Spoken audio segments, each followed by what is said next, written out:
missing but not forgotten. I pray to God every single day that Kyron comes through that door. I know he's close. We just need to finish it and bring him home. This is a K2 News special presentation, The Search for Kyron 1 year later. Terry? We confront his stepmother about what happened, update where the investigation stands now, and take you back inside Kyron's school with his father, Kane. And good evening. Thank you for being with us. I'm Steve Dunn. And I'm Deborah Knapp. Kyron Horman disappeared from Skyline School in Northwest Portland exactly 1 year ago. He was just 7 years old, and his disappearance launched one of the biggest missing person cases in Oregon history. The afternoon of June 4th, that's when people first started looking for Kyron. Skyline second grader Kyron Horman did not arrive home from school today. It is a scramble. By that time, he had been missing for hours. Family didn't know that he wasn't at school. His teacher didn't see him, so we are feeling like we are behind the 8 ball here. By nightfall, there is no sign of Kyron. And in the days that follow, the search intensifies. Kyron had been at his school that Friday morning, attending the science fair with his stepmother, Terry Horman. She took this photo of him with his project on the red-eyed tree frog. She tells investigators she left around 8:45 alone. But at 10, Kyron's teacher marks him absent. His jacket and backpack remain in the classroom. We're gonna bring you home, buddy. Nothing is more important to your family, your friends, and to us. After initially staying silent, Kyron's family steps forward on a united front. We see Terry Horman consoling the boy's biological mother, Desiree Young. They all take polygraph tests, and Kane Horman says Terry is vocal to the family about failing twice. He learns from investigators Terry had tried to enlist the help of a landscaper to kill him. He moves out with their daughter Kiara. Divorce papers are filed along with a restraining order. Court documents reveal in the midst of that upheaval, Terry is sexting with Kane's high school classmate, Mike Cook. Demands for Terry's cooperation begin.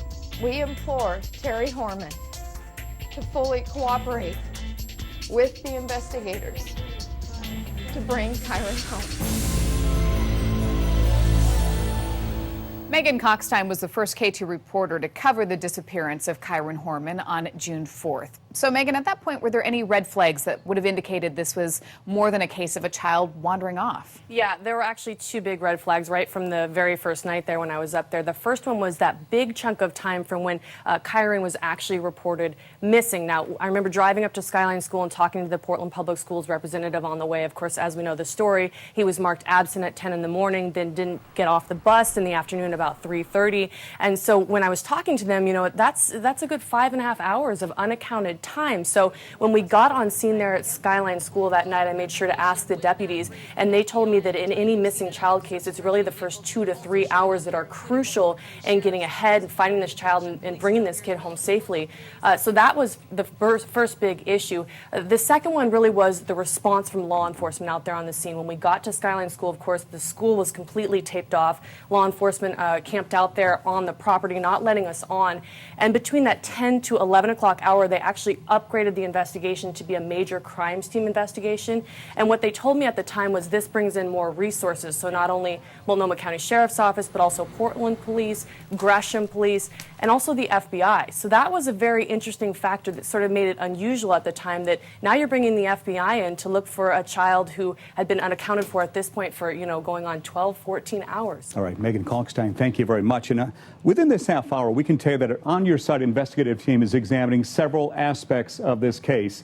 Our Anna Canzano has candid interviews with Kyron's parents.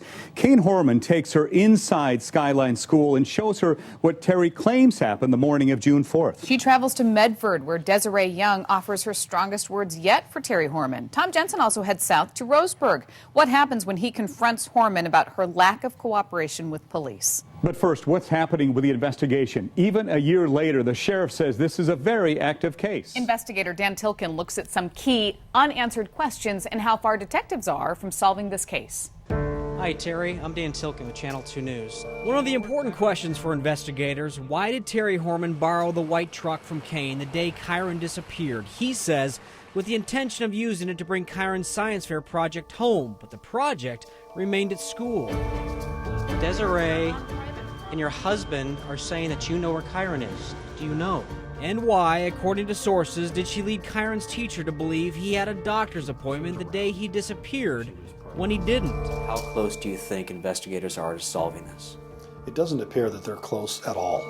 Lawyer Bruce McCain is a former captain with the Multnomah County Sheriff's Office. He believes investigators lost valuable time handling the case as a search and rescue effort for several days before treating it as a crime. He says pinning Kyron's disappearance on anyone is next to impossible because there's been no trace of Kyron. And while it's theoretically possible to prove a homicide of an adult through circumstantial evidence, it's extremely difficult to do that in a child case because they don't leave the electronic paper trail. He's talking about phone or bank records you could show a jury that were no longer being used. Sources tell K2 there is surveillance video of Terry Horman visiting 2 different Fred Meyer stores after she left Kyron's school in search, she says, of medication for her daughter Kiara, who had an ear infection. She claims she then drove back roads trying to soothe Kiara. At 11:39 that morning, Terry Horman goes to 24-Hour Fitness, puts Kiara in daycare, and works out. By 1:21, she says she's back home, posting photos from Kyron's science fair on her Facebook page. By 1:45, Kane Horman gets home from work. He says they walk together to Kyron's bus stop, and that's when he learns, for the first time, Kyron had not been at school all day, and the trail ends. People need to be prepared as we reach and go past the 1-year mark that the Kyron Horman case could go on for decades. Just this week, the Multnomah County Sheriff's Office announced the Kyron unit will be scaled down to a much smaller group of investigators. As of July 1st, it will transition to a more technical focus, concentrating on computer forensics. But the sheriff insists they are dedicated to resolving this case. For the parents of Kyron Horman, milestones like 1 month or 1 year carry little meaning. The pain of Kyron's absence is felt every day, and it does not dissipate with time.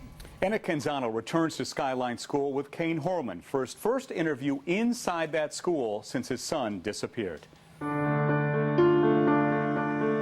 In the hallway outside what was Kyron's 2nd grade classroom, Kane Horman holds on to one of his son's last projects, completed just before he vanished. Writing about Dad and Grandpa taking him to the candy store.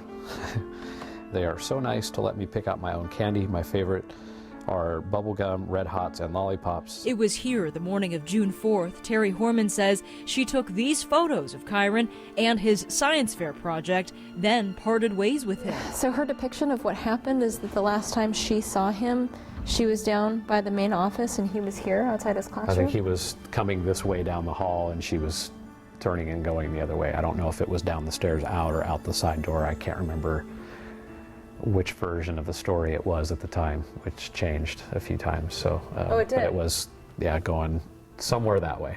Okay, but her story changed a few times. Yeah. But from there, the questions linger.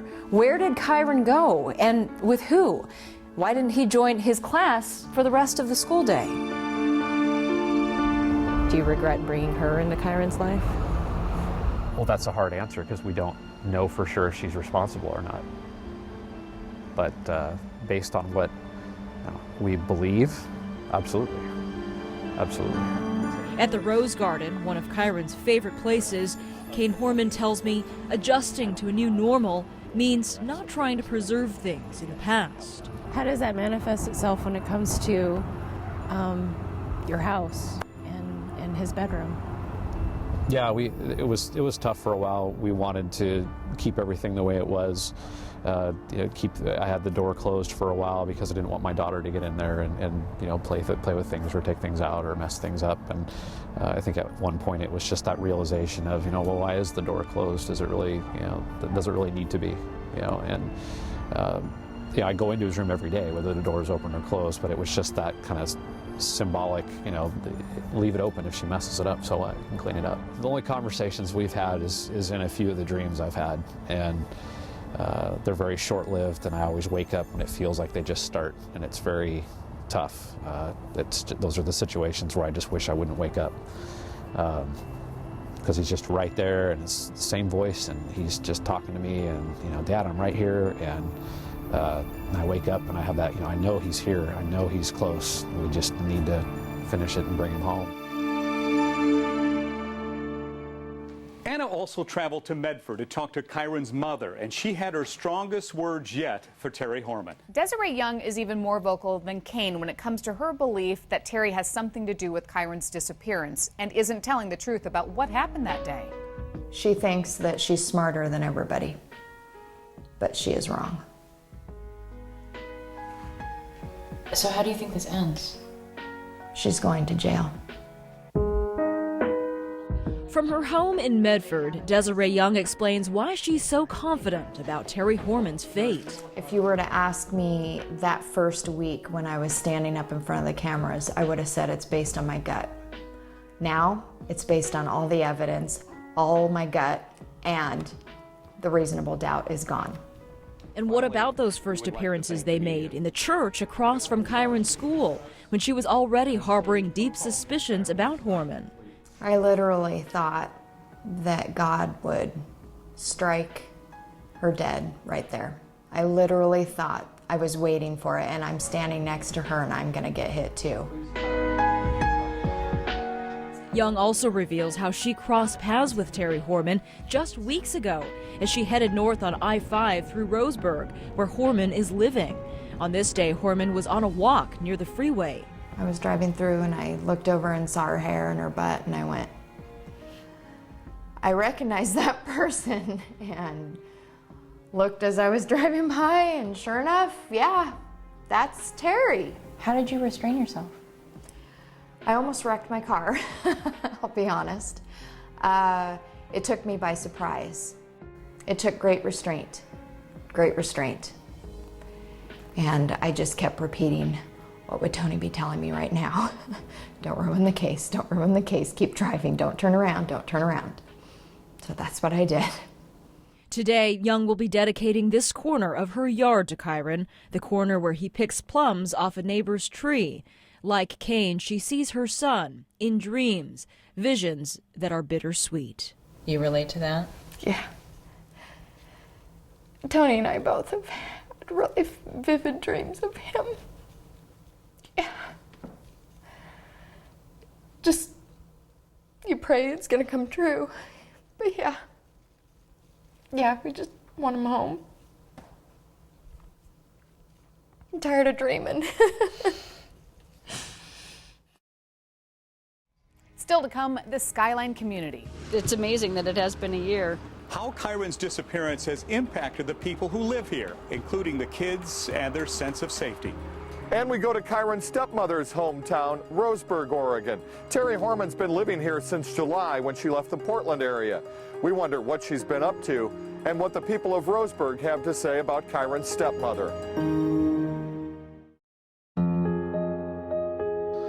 A lot of people in that area are still wondering, you know, what happened to Kyron that day and why you stopped talking to police. This is Kyron Horman's stepmother, Terry, in Roseburg. She went there 11 months ago to avoid all the attention in the search for Kyron. Welcome back to our special presentation in the search for Kyron. Terry Horman is at the center of the investigation into Kyron's disappearance. Even though Terry is not a suspect in the case, we sent On Your Side investigator Tom Jensen to Roseburg to talk to Terry. And he found her right near the house where she grew up. She was with her mother walking the family dog. Terry, it's been almost a year since Kyron disappeared. Are you willing to talk now? Just about what happened that day? Are you still being advised not to talk to reporters, or is there anything you can say to us? A lot of people in that area are still wondering, you know, what happened to Kyron that day and why you stopped talking to police. Is there anything that you can say in your defense at all about what's going on?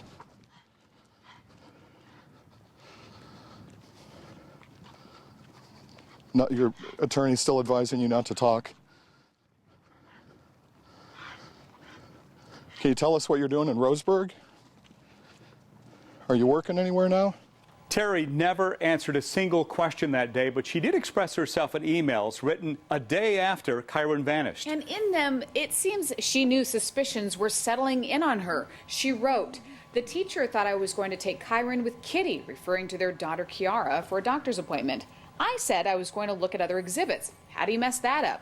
His coat and backpack were still at school. I left the school at 9, and he was seen with a man chaperone and 2 girls after I left. There were no men on the chaperone list. That, and it was highly chaotic. Had to be 300 people running around. No coordination." K2's Anita Kasey obtained these emails from a source who felt people should hear what Terry was saying in the hours after Kyron vanished. Anita, certainly to hear Terry in her own words, very, very telling. What do you take from these? Well, I think anyone who reads them would take the fact that there is little discussion about the most important person here, and that's Kyron Horman. In these emails, Terry is really talking about herself pretty much the entire time. She's talking about where she was exactly, giving an hour-by-hour, play-by-play of where she was, sort of defending herself. She's blaming the school, talking about the chaos at school, not really talking about Kyron, looking for Kyron, being worried about Kyron, being fearful for Kyron, the boy that she's helped raise.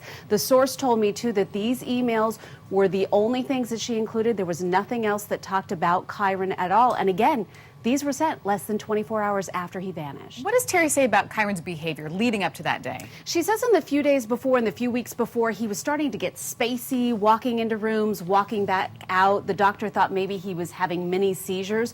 She says she made an appointment for him to go to the doctor the following week. That differs from other sources who have told us that she actually made the appointment, or at least told the school she made the appointment for that Friday, the same day as the science fair, which is why no one was really worried that he wasn't in school. Interesting stuff. Anita Kasey, thank you very much. And with a year now past, you have to wonder if Kyron's absence has really faded from the minds of the people who live around here. Next, we check in with the Skyline community to see how Kyron's disappearance has changed his school.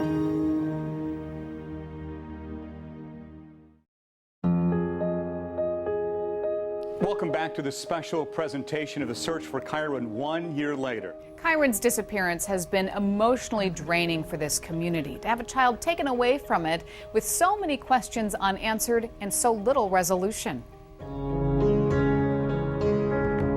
The kids at Skyline School are about to close out their school year with Kyron still missing. It's heartbreaking for everybody. I think, what would I do if my son were missing for a year? You know, I'd be furious. Leslie Linden owns the Plainview Grocery down the hill. Kyron's flyers are still prominently displayed, and where she says people still ask about him daily. How much do you still think about him? I think about it all the time. I live about a block away. Sid Hall used to see Kyron waiting for his school bus. He, along with others, wished the wheels of justice would spin faster. I think they know what's going on and they just can't do anything about it right yet. It's frustrating. It makes everybody want to get their hands on somebody. And it's just amazing that whoever did this, it was able to get away with it. Not long after Kyron's disappearance, top-of-the-line surveillance cameras went into Skyline School thanks to a donation. Most schools don't have security cameras. This local woman, Emily Catterham, has been gathering signatures to petition for Kyron's Law, a School Safety and Prevention Act. It would require surveillance cameras in schools and on school buses nationwide. So far, she has more than 1,400 signatures toward a goal of 150,000. And next, a candid conversation with the On Your Side investigators about the Kyron case and where they see it headed. We'll be right back.